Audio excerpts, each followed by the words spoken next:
बिस्मिल्लाहिर्रहमानिर्रहीम। मेरा नाम महमूद नज़ीर है और मेरी गुजारिश ये है कि वीडियो को ऑन करने के साथ ही फ़ौरन बकौल डॉक्टर विवेक बिंद्रा जो है ना उसे लाइक कर दिया कीजिए। और 2 साल से ज़्यादा अरसा गुजर गया है, मैंने बहुत अच्छे कम्प्रिहेंसिव सब्जेक्ट्स पे वीडियोस किए हैं, लेकिन सब्सक्राइबर्स नहीं बढ़ रहे। तो सब्सक्राइबर्स बढ़ना बहुत ज़रूरी है। आप कभी एक दफ़ा ये वीडियो की लिस्ट चेक कीजिए, आपको बहुत डिफरेंट सब्जेक्ट्स के ऊपर बड़ी माकूल किस्म की वीडियोस मिलेंगी। मैं उसका तारुफ नहीं करवाना चाहता, वो आप खुद ही महसूस कर लेंगे जब वीडियोस आप देखेंगे। तो मेरी रिक्वेस्ट है कि मेरे चैनल को सब्सक्राइब भी करें, इन वीडियोस को शेयर भी करें, ताकि ये जो 1000 सब्सक्राइबर्स हैं ये पूरे हों। तो आज मैं जिस मौजू पे बात करना चाहता हूँ वो बहुत डिफरेंट, बड़ा सनसनीखेज़ है और इसकी बड़ी अहमियत है। इस पे बात बहुत कम हुई है या ना होने के बराबर हुई है। हमारे यहाँ पे हमें जब सर में दर्द होता है तो हम बड़ी बड़ी बेशर्मी से डॉक्टर से उसकी दवाई लेने चले जाते हैं। हमें दिल की तकलीफ़ होती है, हमें किडनी में प्रॉब्लम होता है, हमारे घुटने में पेन होता है, हमें डायरिया हो जाता है, हमें बुखार हो जाता है, तो हमें कहीं पे भी शर्म नहीं आती डॉक्टर या तो मुआलिज के पास जाके उसका इलाज करवाने की। लेकिन जब हमारे रिप्रोडक्टिव सिस्टम में कोई प्रॉब्लम होता है, जब हमारे ऐसे बॉडी ऑर्गन्स में प्रॉब्लम होता है जिनका हमारी सेक्सुअल लाइफ से ताल्लुक़ होता है, तो हमें शर्म और हया आनी शुरू हो जाती है और हम पानी पानी हो जाते हैं कि ये बात हम भला कैसे करेंगे। अगर इंसान की नाक बह रही है या उसके दांत में से खून आ रहा है या उसको क्रैम्प्स पड़ रहे हैं, तो बड़े एक फीलिंग के साथ हम अपने तबीब को बताते हैं कि हमें बहुत तकलीफ़ है, ताकि इतनी तकलीफ़ का इजहार करें कि उस कैफियत जो है वो तबीब पे भी मुतकैफ़ हो जाए। लेकिन जब किसी ख़ातून को लिकोरिया का प्रॉब्लम होता है या जब किसी ख़ातून को पीकॉज या पीकॉड का मसला होता है, जिसे पॉलीसिस्टिक ओवरियन सिंड्रोम कहते हैं, या किसी को कि जो है ना वो मिसकैरेज होता है बार बार, या किसी को विटामिन डी या विटामिन D3 की डेफिशिएंसी होती है, तो वो उस सिलसिले में अपने मुआलिज को खुल के नहीं बता पाती।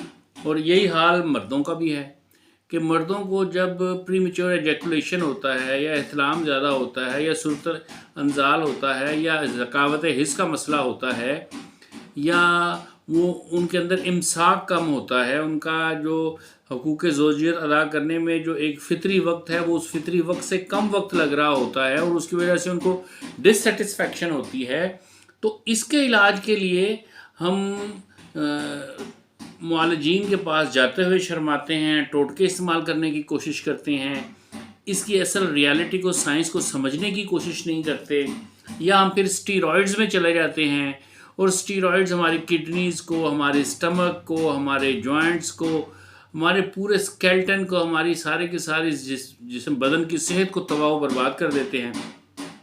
और हमें इसकी वजह से कोई घबराहट और ये ख्याल नहीं आता कि हम अपनी पूरी लाइफ को दांव पे लगा के गलत तरीके से इलाज करने की कोशिश कर रहे हैं। तो ये बड़ी एक तकलीफ़ सूरत हाल है। हमें या तो मैं असल में सिर्फ उस लिमिट में रह के बात करने की और मसले को ज़ेर बहस लाने की कोशिश कर रहा हूँ जहाँ पे मर्द और औरत के जो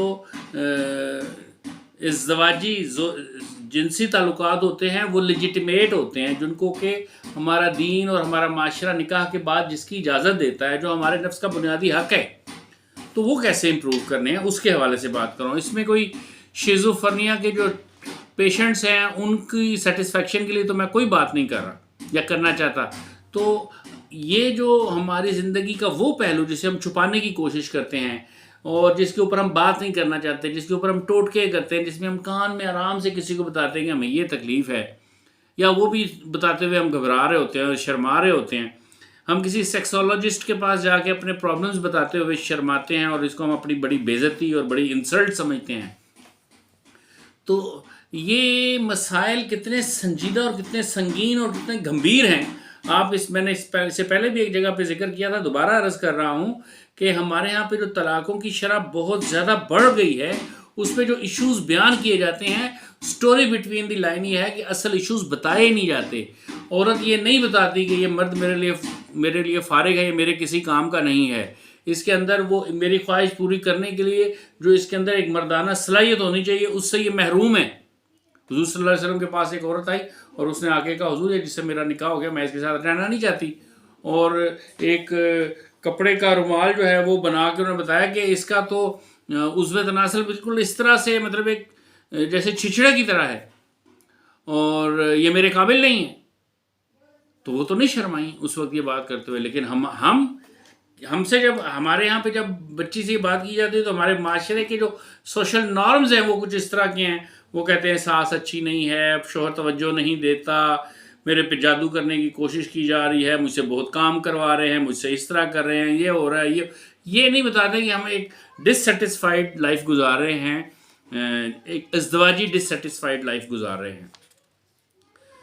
ये इज़्दिवाजी ज़िंदगी की नाकामी की जो सबसे बड़ी वजह यही वाली वो बीमारियां जिनको मैं प्रीमेच्योर एजैकुलेशन कह रहा हूँ, जिसको मैं सूरत अंजाल कह रहा हूँ, जिसको मैं ज़कावत हिस्स कह रहा हूँ, या जिसको मैं लिकोरिया कह रहा हूँ, या जिसको मैं एक जो फ्रिजिड अप्रोच है लाइफ में कि इंसान बिल्कुल फ्रिजिड हो गया है, या लड़की है तो उसकी शादी हुई है तो वो एक जो प्यार मोहब्बत वाली ज़िंदगी है उसमें वो किसी तौर का रिस्पॉन्स ही नहीं दे रही, क्योंकि वो मुसलसल एक ऐसे कूल माहौल में रही है कि शादी होने के बाद वो जहाँ पे शिफ्ट हो गई है, जहाँ पे वो ट्रांसफ़र हुई है, उसकी ट्रांसफॉर्मेशन नहीं हो रही कि वो ये नहीं महसूस करी कि मैं अकेली नहीं हूँ, मैं अपना बेड अपने शौहर के साथ शेयर कर रही हूँ और मैं अपनी वो तमाम जायज़ ज़रूरियात जो मुझे एक मर्द से पूरी करनी है वो मैं अपने शौहर से शेयर कर रही हूँ, और ये मेरे ज़िंदगी का साथी, मेरा रफ़ीक़ हयात, मेरे दुख सुख का दोस्त है, मेरा गम गुसार है। तो ये जो शादी का इंस्टीट्यूशन है वो जिस चीज़ की वजह से बहुत बुरे तरीके से डिस्टर्ब हुआ है, उसका नाम बताऊं क्या है? उसका नाम है जिंक। ये आपको स्ट्रेंज लगेगा कि ये क्या बात कर दी मैंने। जी मैं सही कह रहा हूँ। ये जिंक ही है जिसके डिसऑर्डर की वजह से या जिसकी डेफिशिएंसी की हमारी बॉडी में मौजूद जिसकी डेफिशिएंसी की वजह से हमारी अज़वाजी ज़िंदगी डिस्टर्ब होती है।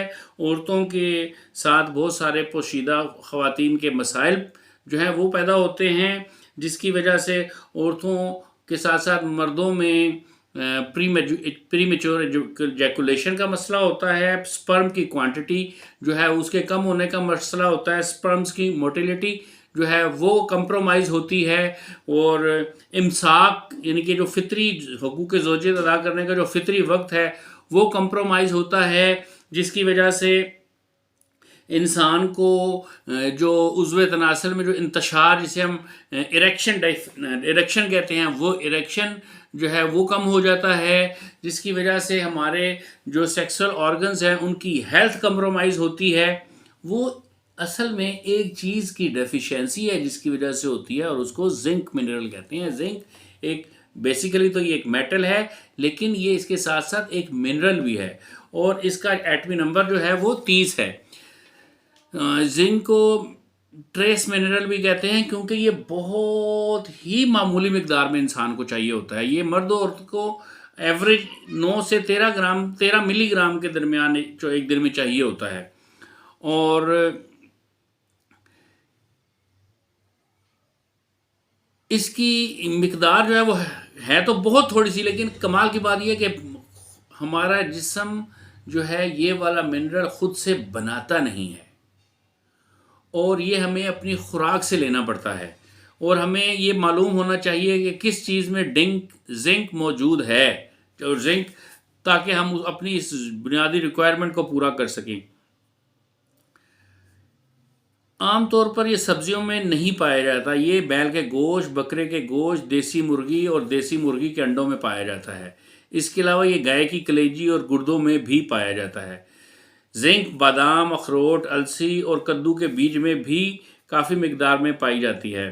ये जिंक जो है तिलों के तेल में भी मौजूद होता है। ये हमारे लबलबे में मौजूद बीटा सेल्स में इंसुलिन बनाने की सलाहियत को बेहतर बनाता है।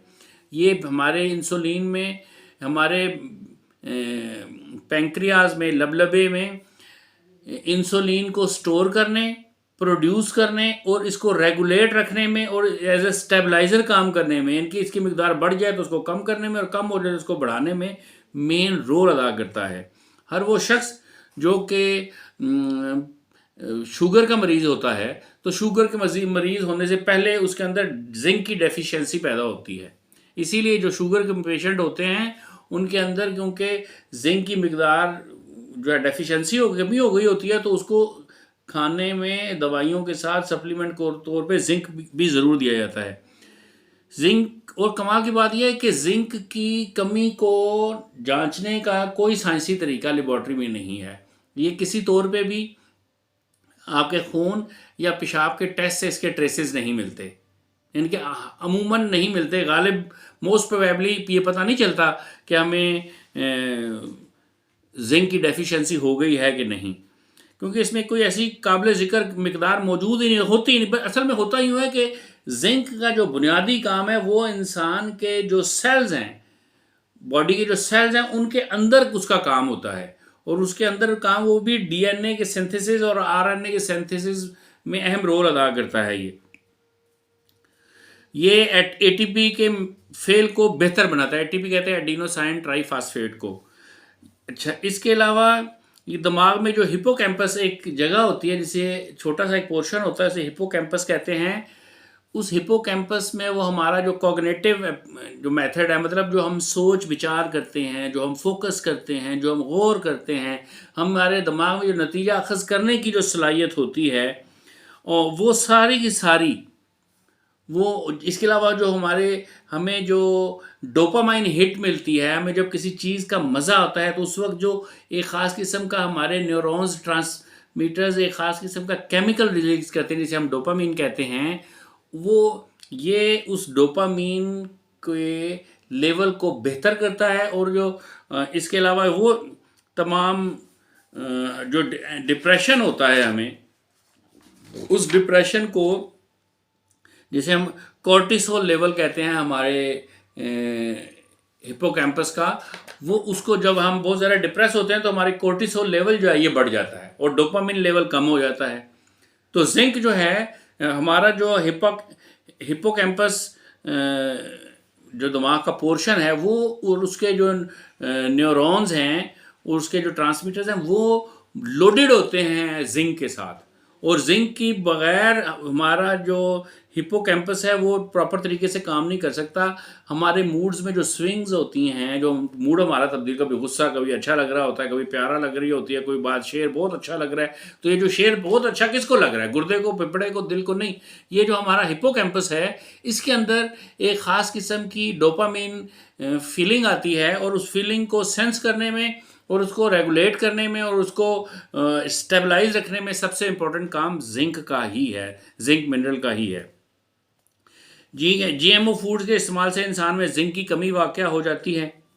पिज़्ज़ा खाने से, बर्गर खाने से, मैदा और चीनी और बेकरी के प्रोडक्ट से, कोल्ड ड्रिंक से, फिज़ी ड्रिंक से, स्ट्रिंग जैसी मनहूस बोतल पीने की वजह से, इस्तेमाल से इंसान में जिंक की कमी हो जाती है। अनाज खाने से भी जिंक की कमी वाक़या हो जाती है। अब ये अनाज खाने से जिंक की कमी क्यों वाक़या होती है? उसकी वजह ये कि हमारे पास हम जो अनाज खा रहे हैं ये मॉडिफाइड है। पहले किसी आज 50 की दहाई में 6.25 साढ़े 6 फुट से ज़्यादा ऊंची हाइट होती थी गंदम की फसल की। फिर जब हम 60-70s में आए तो ये जो है वो 4 साढ़े 4 फीट रह गई, फिर ये और नीचे आई और अब जो है ना ये घुटने के करीब भी नहीं होती। ये 2 फुट से भी कम फासले की, कम हाइट की हमारी गंदम होती है।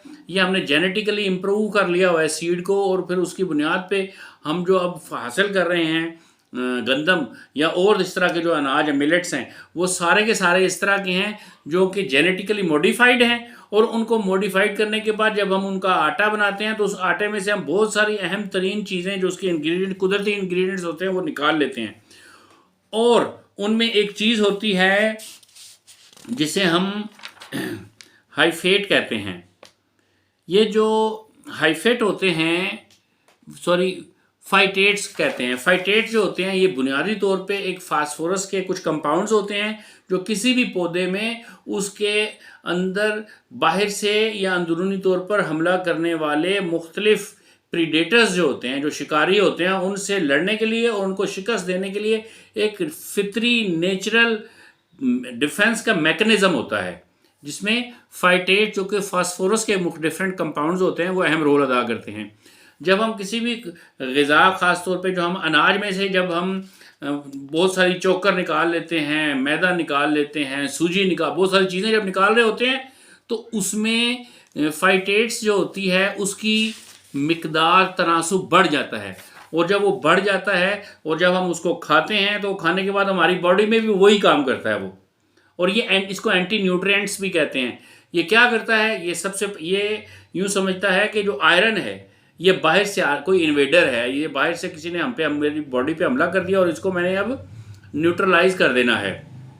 चुनाचे जो फाइटेट्स होते हैं वो आयरन को इंसान की बॉडी में जज़ब नहीं होने देते, और इसी तरह जब हम किसी भी तरह की जिंक की इनटेक लेते हैं खुराक के ज़रिए तो ये जिंक को भी एब्जॉर्ब नहीं होने देते बंदे की बॉडी में, और ये उसको पहले तो मुज़ाहमत करते हैं वो होने में, जज़ब होने में, एब्जॉर्ब होने में, और फिर एट दी एंड वो उसको रोक ही देते हैं कि वो जज़ब होने ही नहीं देते जिंक को इंसान की बॉडी में, और उसकी वजह से कितने सारे डिसऑर्डर्स पैदा होते हैं।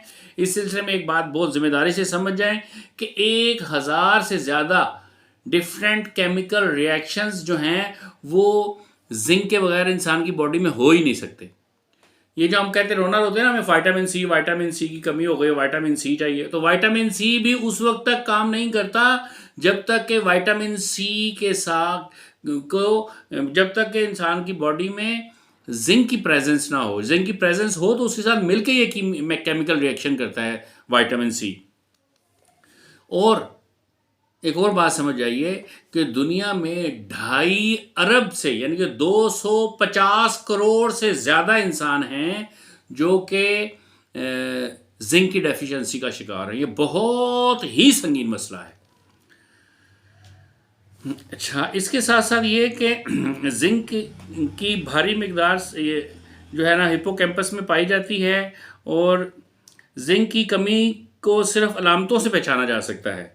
मसलन बालों का गिरना, रूखे बाल, अंधेरे में सही दिखाई ना देना, पिंडलियों में दर्द होना, क्रैम्प्स पड़ जाना, जिसे हम पंजाबी में कहते हैं कुड़ल पड़ जाना पैरों में, टांगों में, और इंसान के इम्यून सिस्टम का कमज़ोर हो जाना, भूख ना लगना, जिल्द की बीमारियां लाहक हो जाना, जैसे एक्नी है, एक्जिमा है, खारिश है, सूखी रूखी हुई जिल्द है, और इसके अलावा एड़ियों का फटने की वजह भी, एड़ियों के जो क्रैक्स हैं ये भी जिंक की कमी की वजह से होते हैं। मर्दाना कमज़ोरी होना, सूरत अंजाल होना, एहतलाम होना, या प्रीमेच्योर एजैकुलेशन होना, या ज़कावत हिस्स होना, ये तमाम, या वो जिसे हम इरेक्टाइल डिसफंक्शन कहते हैं उसका होना, ये बेखाबी होना, मिजाज में दफतन तब्दीलियाँ रूनुमा होना, ये सब जिंक की कमी की निशानियां हैं।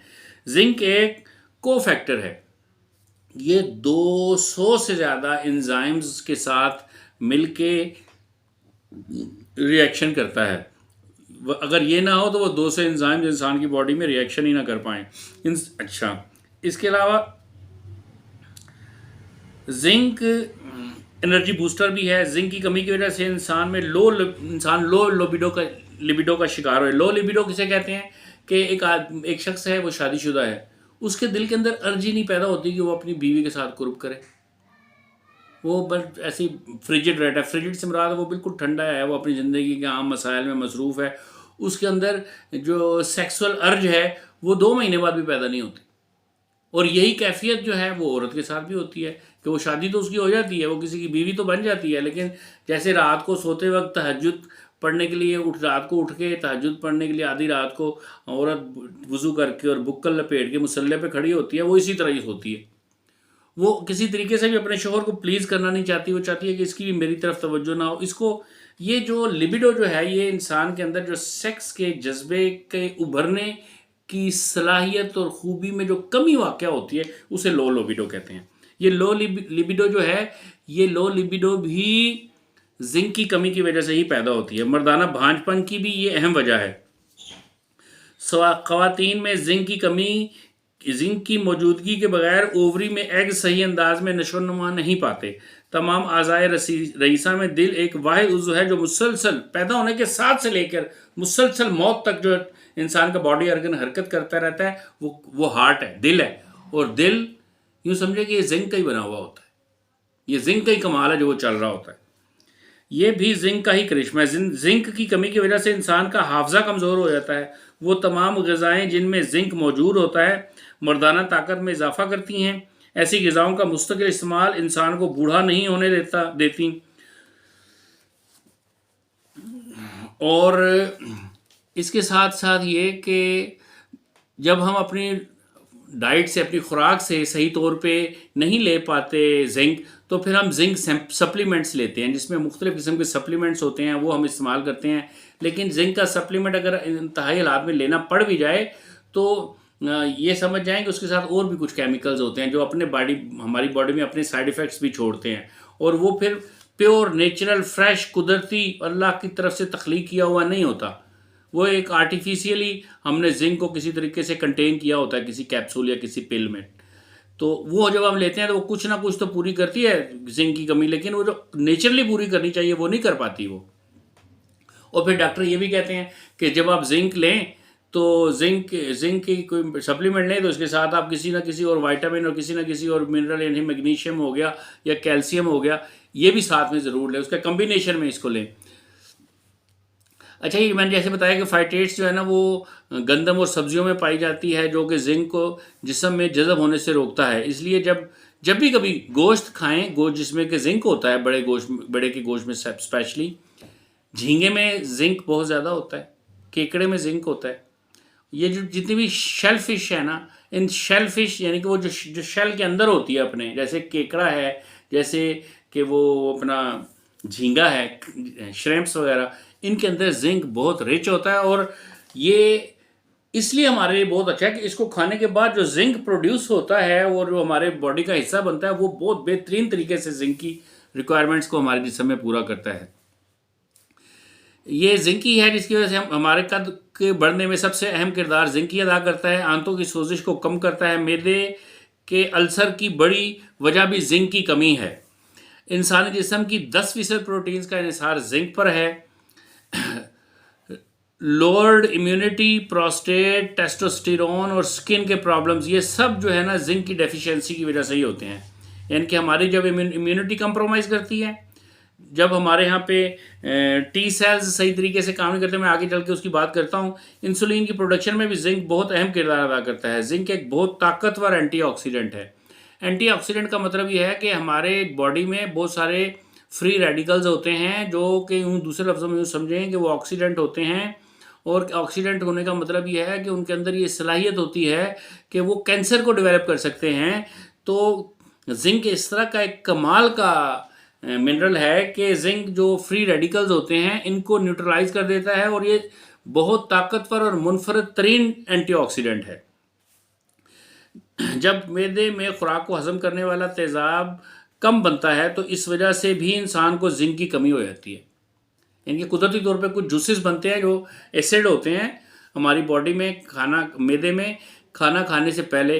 वो वक्त गुजरने के साथ साथ जैसे 45-50 साल की उम्र जब इंसान क्रॉस करता है तो इंसान के अंदर से वो जो जूसेस या वो जो एसिड होते हैं वो बनने कम हो जाते हैं, बंद हो जाते हैं। ऐसी सूरत में भी हमारी जो बॉडी है वो उसमें जिंक को जज़ब करने की सलाहियत कम हो जाती है और इंसान को जिंक की डेफिशिएंसी हो जाती है। जिंक एक कुदरती एंटी डिप्रेसेंट है।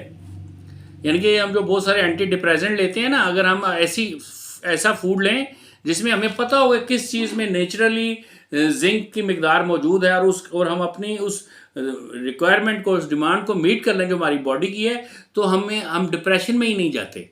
हम ये यानी कि ये एक बहुत बड़ा कुदरती एंटी डिप्रेसेंट है। इसलिए जो अफराद डिप्रेशन का शिकार हैं उन्हें लाजमन जिंक की डेफिशिएंसी भी होती है। यानी कि जिस किसी को डिप्रेशन होगा उसको जिंक की डेफिशिएंसी भी हो जाएगी, क्योंकि वो कॉर्टिसोल लेवल बढ़ गया है तो डोपामाइन लेवल जो है वो डाउन हो गया है।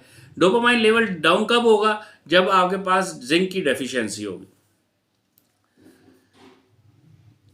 डोपामिन का बराह रास्त जिंक से ताल्लुक है, इसलिए इसका इंसानी मूड से भी गहरा ताल्लुक है। जिल्द की बीमारियों में इस्तेमाल होने वाली तमाम क्रीमें जिंक बेस्ड होती हैं। हम हत्ता कि ये जो बच्चों को हम रैशनल क्रीम लगाते हैं ना पैम्पर्स की करने की वजह से, ये डायपर्स लगाने की वजह से, तो वो जो रैशेस बन जाते हैं, तो उसके लिए जो रैशनल क्रीम होती है उसमें जो मेन इंग्रेडिएंट होता है वो भी जिंक ही होता है, क्योंकि ये बहुत बड़ा हीलर भी है।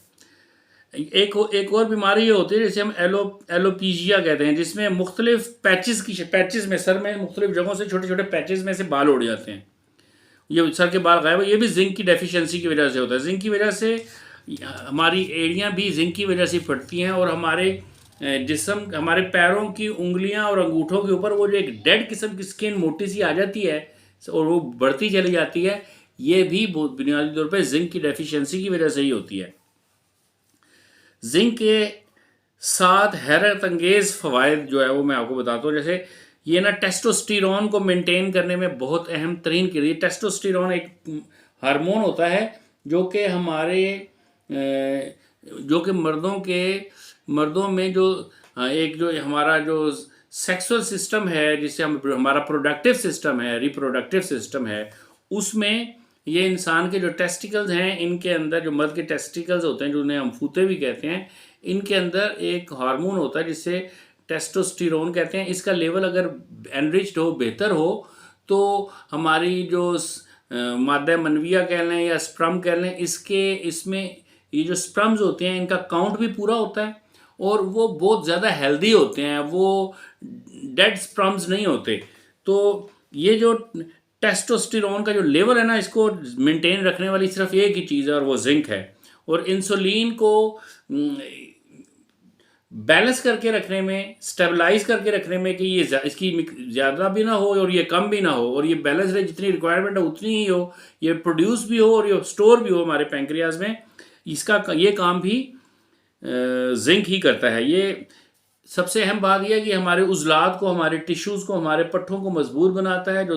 जो हमारे पट्ठे कमज़ोर हो जाते हैं, जो हमारे मसल्स कमज़ोर हो जाते हैं, उन मसल्स या वो किसी जगह से पंक्चर हो जाते हैं, ये उनको रिपेयर करता है, उनको बहुत ताकतवर बनाता है, और इसकी रिपेयरिंग के काम की जिम्मेदारी भी जिंक के पास ही है।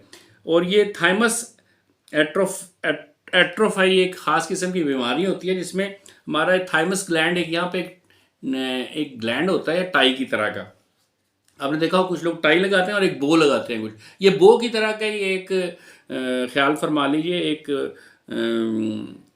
ग्लैंड होता है जो कि हमारे इम्यून सिस्टम में टी सेल्स भी प्रोड्यूस करता है। और हम ऐसे लगता है कि शायद बहुत TSH वाला जो मामलात हैं वो भी सारे इसी में ही होते हैं, क्या कहते हैं, थाइमस ग्लैंड के ज़रिए ही ये ऑपरेट हो रहे होते हैं। तो थाइमस ग्लैंड हमारी इम्यूनिटी को इम्प्रूव रखने के लिए और बेहतर बनाने के लिए ख़ास किस्म की आर्मी प्रोड्यूस करता है जिसे टी सेल्स कहते हैं। ये फ़ौजी होते हैं, यूँ ख्याल करें, जो कि अंदरूनी और बैरूनी हमलों में अहम तरीन किरदार अदा करते हैं, उनसे डिफेंस करने का और उनको किल करने का। वो जो टी सेल्स हैं उस वक्त तक प्रोड्यूस नहीं होते जब तक कि हमारे थाइमस ग्लैंड जो है उसको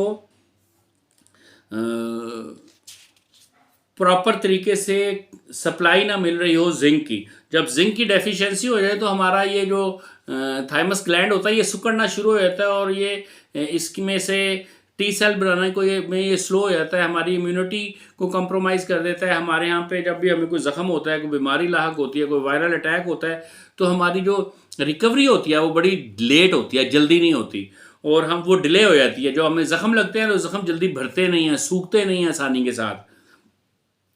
तो ऐसी बीमारी को थाइमस एट्रोफी कहते हैं। जिंक की प्रॉपर इनटेक जो होती है खुराक के ज़रिए, कुदरती फितरी तौर पे जब हम ले रहे होते हैं उसे, तो ये हमें थाइमस एट्रोफी, जो मैंने ये पूरी बीमारी बताई या थाइमस ग्लैंड की, इससे महफूज रखता है। जिंक ना हो तो हमारा थाइमस ग्लैंड का 10-15% भी सही तरीके से काम नहीं कर पाता। फिर इसी तरह कुछ लोगों को, वो लोग जिनको रात को सही दिखाई नहीं देता, उसकी वजह भी जिंक की डेफिशिएंसी ही होती है। तो अगर जिंक उसको प्रॉपरली मिल रहा हो तो फिर उसको ये भी नहीं होती। इसके अलावा हमारी जो स्किन ड्राई होती है, या हमारी स्किन में ये जो डैंड्रफ होता है हमारे बालों में, जो खुश्की होती है, वो हमारी स्किन जो बड़ी खुरदरी होती है उसमें क्रैक्स होते हैं, या हमारी जो एड़ियाँ फट जाती हैं, ये भी जिंक की इनटेक सही लेने की वजह से फिर ये नहीं होते। और हमारी ये जो इंटेस्टाइन में इन्फ्लेमेशन होती है, जैसे हमारी जो छोटी आंत या बड़ी आंत में एक ख़ास किस्म की सोजिश या जलन होती है, वो भी जिंक की सही मिकदार लेने की वजह से नहीं होती। मैदा, पेशाब और खून के पीएच लेवल को कंट्रोल करने में जिंक सबसे अहम तरीन किरदार अदा करता है। जिंक ज़्यादातर एलर्जीज को भी कम करने में अहम किरदार अदा करता है। मैंने आपको बताया कि एंटीऑक्सीडेंट क्या होता है, मैंने समझा दिया इसको। अंग्रेजी में एक जगह पे लिखा हुआ है, a substance that protect cells from the damage caused by free radicals. ये मैंने आपको पहले बता दिया कि हमारे बॉडी में फ्री रेडिकल्स जो हैं वो एक कैंसर का समझें कि कैरियर होते हैं वो, और वो ऑक्सीडेंट होते हैं, और जो जिंक होता है ये एंटीऑक्सीडेंट होता है, ये उनके साथ रिएक्शन करके न्यूट्रलाइज कर देता है उनको, और उनके अंदर से वो कैंसर पैदा करने की सलाहियत ख़त्म कर देता है। याद रखें, शुगर का मरीज़ पहले जिंक की कमी का शिकार होता है, जिससे मरीज़ का लबलबा इंसुलिन कम बनाता है, और फिर इंसुलिन की कमी इंसान को शुगर का मरीज़ बना देती है। मतलब अगर जिस्म में से जिंक की कमी वाक़या ना हो तो शुगर भी ना हो। वो जिंक ही है जो लबलबा में बीटा सेल्स की मदद से इंसुलिन बनाता है, इससे लबलबे में, और इसे लबलबे में स्टोर भी करता है। इंसान में एक ख़ास किस्म का ग्लैंड होता है जो मैंने आपको बता दिया, जो टी सेल्स बनाते हैं, और थाइमस ग्लैंड जो है उनका ये श्रिंक होना शुरू हो जाता है अगर इंसान को जिंक की सही मिकदार ना मिले तो। जिंक दिमाग में डोपामाइन लेवल को बढ़ाता है और कोर्टिसोल लेवल को कम करता है। हमारा जो बॉडी टेम्परेचर है इसको भी जिंक ही स्टेबलाइज रखता है। ये जिंक ही है जिसकी वजह से हमारी बॉडी, जब हम थर्मामीटर लगाते हैं तो ये नॉर्मल जो शो कर रही होती है, तो उसकी वजह जिंक ही होता है। वो तमाम बीमारियां जिसमें इन्फ्लेमेशन यानी सोजिश होती है, इसकी वजह भी जिंक की कमी ही होती है। हाथों पैरों की हथेलियों का और पैरों के तलवों का ठंडा रहना और किसी भी किस्म का आर्थराइटिस भी जिंक की कमी की वजह से होता है। ब्लड प्रेशर का बढ़ना, दिल की धड़कन का बढ़ जाना, ये सब भी जिंक की कमी की वजह से होता है। ये जो हम चीनी, जो कि आर्टिफिशियल स्वीटनर है, जो प्यूरिफाइड होती है, ये जो चीनी है, जो प्रोसेस्ड एक स्वीटनेस है, ये भी इंसान के जिस्म में जिंक को आप जितनी मर्जी लें, लेकिन अगर आप चीनी भी खा रहे हैं तो ये आपके जिस्म में एब्जॉर्ब नहीं होगा जिंक। एक दूसरा ये कि ये ना सिर्फ ये कि ये एब्जॉर्ब नहीं होने देता, बल्कि चीनी में एक अजीब किस्म की ये सलाहियत पाई जाती है इस आर्टिफिशियल स्वीटनर में, कि जब आप चीनी खाते हैं तो ये हमारे पूरे जिस्म में जहाँ कहीं पे भी जिंक मौजूद होता है, ये इसको फ्लश आउट कर दिया, मतलब ये हमारे जिस्म से पेशाब और पखाने के रास्ते इसको निकाल देता है। भारत और पाकिस्तान में जिंक की कमी का अहम तरीन वजह हमारा अनाज है। ये भी एक हकीकत है कि मकई, गंदम, चावल, इन सब में जिंक की मात्रा बहुत ज़्यादा होती है, लेकिन अनाज में एक ख़ास किस्म की चीज़ पाई जाती है जिसे हम फाइटेट कहते हैं। फाइटेट क्या होता है, मैंने आपको बताया कि वो फॉस्फोरस के कुछ कॉम्प्लेक्स कंपाउंड्स होते हैं, जो कि किसी भी पौधे के अंदर एक फितरी दिफाई निज़ाम का एक मैकेनिज़्म होता है। जब हम वो जीएमओ फूड ले रहे होते हैं, या जब हम प्यूरिफाइड या जेनेटिकली इम्प्रूव सीड से हमने जो फसलें अब नई बना ली हैं और उनमें से हम जो लोग अपने अनाज ले रहे हैं, उसमें फाइटेट की मिकदार बहुत ज़्यादा बढ़ गई होती है, जिसकी वजह से वो इसको आयरन को और फौलाद को और जिंक को हमारे जिस्म के अंदर एब्जॉर्ब नहीं होने देता। तो और ऐसे लोग जिनका गैस्ट्रिक बाईपास सर्जरी हुई होती है, उनके अंदर भी जिंक की कमी पाई जाती है। वो लोग जिनको लीकी गट है, लीकी गट का भी मतलब ये होता है कि इसको जिंक की डेफिशिएंसी, इसी वजह से इसको लीकी गट हुआ है। इसके साथ साथ ये कि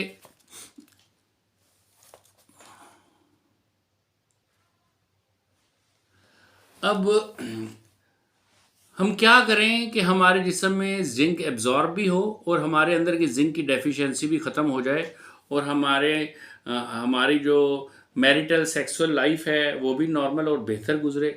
और ये एक ही वक्त में जितनी मर्दों के लिए अहम है, इतनी ही औरतों के लिए भी जिंक अहम है। तो ये हमारे लिए हमारी ज़िंदगी आइडियल हो जाए, ये दुनिया शादीशुदा लोगों के लिए एक जन्नत बन जाए, उनके अंदर एक सुकून और अमन की कैफियत, उनके अंदर ठहराव पैदा हो, उनके झगड़े ख़त्म हो, उनके अंदर मोहब्बत में हर गुजरते हुए दिन के साथ इजाफ़ा हो। उसके लिए ज़रूरी है कि वो चीज़ें, वो जैसे जब गोश्त खाएं किसी भी किस्म का, जब हम गोश्त खाएं तो वो रोटी के साथ ना खाएं, तो फिर उसका वो जो जिंक है वो आपके जिस्म में एब्जॉर्ब होगा। और जब हम इसके साथ साथ ये कि कोशिश ये करें कि हमें पता होना चाहिए कि भाई बैल के गोश्त में, उसके गुर्दों, किडनीज़ में, उसके लीवर में, बकरे के लीवर में, बकरे की किडनीज़ में जो है वो जिंक की मकदार, जो मिनरल ट्रेस है, जिंक के ट्रेसेस वो ज़्यादा हैं और वो ज़्यादा एनर्जेटिक हैं। या शेल्स फिश है जैसे उसमें हैं, तो हम उसको किसी, या देसी अंडे हैं या देसी मुर्गी है, इसका शोरबा, इसका गोश्त हम किसी तरीके से इस्तेमाल में लेके आएँ ताकि ये हमारी जो कैफियत है बेहतर हो। इसके अलावा ये जब हम सप्लीमेंट्स की तरफ तौर पे लेते हैं तो बादाम में भी जिंक होता है और इसके साथ साथ अखरोट में भी जिंक होता है। एक या दो अखरोट, अगर हम एक अखरोट रोज़ खा लें या 5-6 काजू खा लें, या 5-6 काजू खा लें या 2 अखरोट खा लें, तो भी हमारे अंदर जो जिंक की मकदार है वो मेंटेन रहती है। हमें किसी दवाई, किसी हकीम के पास जाने की ज़रूरत नहीं है, किसी दवाई की ज़रूरत नहीं है, किसी सप्लीमेंट लेने की ज़रूरत नहीं है। इसके साथ साथ ये जो असगंध नागौरी है, इसके अंदर अल्लाह ने बड़ी खूबी रखी है। ये आप नेट पे सर्च करेंगे तो आपको बहुत सारी उसकी डिटेल्स मिल जाएंगी। ये एक हर्ब है, ये ख़ास किस्म की लकड़ी होती है, छोटी छोटी सी, पतली पतली सी। ये इतनी महंगी नहीं होती, ये कोई पाव भर अगर आप ला के रख लें तो मेरे ख्याल है 6 महीने की आपकी ज़रूरत पूरी कर देगी। उसमें आप ना कोशिश करें कि उसको पाउडर करवा लें, सफ़ूफ बन जाएगा उसका। रोज़ाना एक 100 मिलीग्राम को, 250 मिलीग्राम का होता है ना जैसे कैप्सूल, उससे भी छोटा आधा, 125 का या 100 मिलीग्राम का ज़ीरो साइज़ का सबसे छोटा जो कैप्सूल होता है, वो कैप्सूल के उसके पाउडर से भर लें और वो दिन में, सुबह में, दोपहर में, शाम में, किसी एक वक्त एक दफ़ा वो आप लेना शुरू कर दें। खाने के दौरान ले लें तो वो और एनर्जी बूस्ट। कि आपने 3 रोटियां खानी थी, आपने 1.5 रोटी खाई, 1 रोटी खाई, उसके बाद वो कैप्सूल खाने के बाद फिर दोबारा रोटी खानी शुरू कर दी, तो अब इसकी ताकत बहुत बढ़ जाएगी।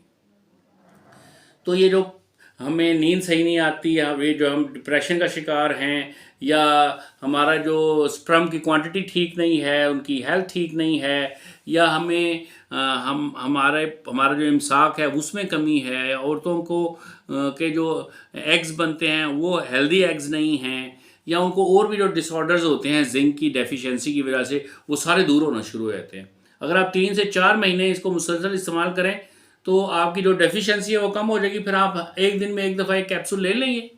अगर आपको खुराक ऐसा लगता है कि बहुत महंगी होगी और मैं इसको मेंटेन नहीं कर सकूंगा या नहीं कर सकूंगी, तो इस तरह किया जा सकता है। जिंक के बारे में पढ़ना बहुत ज़रूरी है। जिंक एक लव स्टोरी है। जिंक निकाह की एक बुनियादी ईंट है। अगर आप ये ईंट निकाल देंगे तो जो निकाह का इंस्टीट्यूशन है, जो शादी का इंस्टीट्यूशन है, आप इसको वीकन, कमज़ोर कर रहे होंगे। तो जिंक को खेल ना समझें। और जब भी कभी आप ऐसी मेडिसिन इस्तेमाल करें जो कि आपकी सेक्सुअल हेल्थ को इम्प्रूव करने की सलाहियत रखती हो, तो उसको एडवांटेज ना समझें, उसको मैटर ऑफ लाइफ समझें। जैसे आपने डिस्प्रिन आप खाते हैं तो आप शर्माते हैं। जब आप थकावट की वजह से ब्रूफिन खाते हैं तो क्या आप शर्माते हैं? जब आप शेव करने के बाद आफ्टर शेव के तौर पे डिटोल लगाते हैं तो आप शर्माते हैं? नहीं शर्माते। तो इसी तरह, और इसको हम कोई ऐसा ये भी नहीं समझते यार मेरे हाथ में कोई बड़ी कमाल की चीज़ आ गई, मैंने छुपा के रखनी है और इसको मैंने ही खाना है। क्यों भाई? जिस तरह आपने डिस्प्रिन नहीं छुपाई, जिस तरह आपने ब्रूफिन नहीं छुपाई, जिस तरह आपने वोल्ट्राल नहीं छुपाई, जिस तरह आपने क्या नाम है, जेलोरिक नहीं छुपाते आप, जिस तरह आप मुख्तलिफ हाइड्रोलिन सिरप नहीं छुपाते, तो आप इसको भी ना छुपाएं। इसको भी आप मैटर ऑफ लाइफ समझें और आपको इसको प्रॉपर तरीके से लें। और प्लीज़ ये वाली जो एजुकेशन है ना, ये अपने बच्चों को भी दें। मेरा मजाज नहीं है इस तरह का, लेकिन कुछ काम बहुत अच्छे किए हैं बॉलीवुड वालों ने। तो एक मूवी है मेड इन चाइना, मौका मिले तो एक दफ़ा उसको देखें। उसमें भी बहरहाल वहाँ पे वो कोई अखलाकी तौर पे कुछ पहलुओं को वो नज़रअंदाज कर गए हैं, लेकिन मजमूई तौर पे उन्होंने जो इस मसले को एड्रेस करने की कोशिश की है वो ठीक है। तो जिंक, इस वीडियो को 3-4 दफ़ा देखें ताकि आपको इसकी अंडरस्टैंडिंग हो। होना तो ये चाहिए था कि जिंक को हमारे सिलेबस में एक अलहदा से प्रोडक्ट के तौर पे, एक सब्जेक्ट के तौर पे, एक मिनरल के तौर पे, और हमारी जो तहजीब की बुनियादी इकाई शादी है हमारे माशरे का जो सबसे ताकतवर इदारा इंस्टीट्यूशन शादी है, उसको मजबूत स्ट्रेंथन रखने के लिए ये ज़रूरी है कि हम लोगों को जिंक की स्टडी दें, जिंक के बारे में बताएं कि जिंक क्या है, जिंक क्यों ज़रूरी है, जिंक को कैसे लेना है और जिंक को कैसे पार्ट एंड पार्सल बनाना है अपनी लाइफ का। मेरी आपसे फिर गुजारिश है, मेरी वीडियो को लाइक करें, कमेंट्स भी करें, मुझे खुशी होगी। क्रिटिसाइज़ करेंगे तो भी मैं उसको गौर से पढ़ूंगा और इम्प्रूव करने की भी कोशिश करूंगा। मैं आप इस दफ़ा ये भी बता दूं कि मेडिसन और इलाज मेरी लाइफ का बुनियादी इश्क है, लेकिन उस पर आज तक मौका नहीं मिल रहा मुझे बात करने का। मैं बहुत सारी जो लाइफस्टाइल डिजीज़ हैं इनके ऊपर बात करना चाहता हूँ और एक नया इल्म, नया रास्ता, नई रहनुमाई देना चाहता हूँ खुद को भी और आप सबको भी, ताकि हम अपने डॉक्टर खुद बन जाएं और अपना इलाज खुद कर लें और हम अपनी ग़िज़ा में तब्दीलियाँ लाकर जो है ना वो इस तरह का तब्दीली लेके आएँ कि जिसकी वजह से हम हेल्दी हो जाएं और हम बेहतर लाइफ गुजारें। तो मेरी वीडियो को लाइक भी ज़रूर कीजिए, शेयर भी कीजिए और मेरे चैनल को सब्सक्राइब भी कीजिए। बहुत शुक्रिया।